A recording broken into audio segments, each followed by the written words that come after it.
সীমানা আছে। কিছু মানুষ স্বামী বা স্ত্রী কেন্দ্রিক, তারা স্ত্রীদেরকে খুশি করতে চায় বা স্বামীদেরকে খুশি করতে চায়। আর ধরেন কারো স্ত্রী খুবই দামি ডায়মন্ড নেকলেস চাইল, তার দেওয়ার সামর্থ্য নেই। সে কি করলো? ভিক্ষা করলো, ধার করলো বা চুরি করলো, আর ওই ডায়মন্ডের নেকলেসটা স্ত্রীর জন্য কিনে আনলো। তার লক্ষ্য স্ত্রীকে খুশি করা।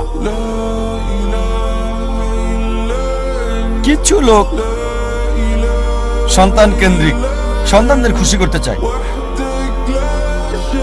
অনেক সময় দেখা যায় হয়তো কারো ছেলে বিদেশে গিয়ে লেখাপড়া করতে চায়, সে যে বিষয়ে ভর্তি হতে যাচ্ছে সেটা অপ্রয়োজনীয়।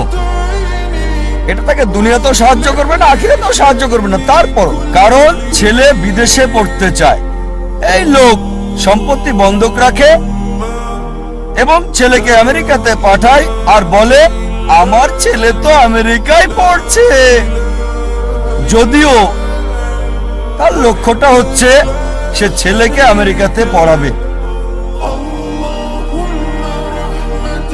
আসলে উদ্দেশ্যটা কি? জীবনটা কোন কেন্দ্রিক?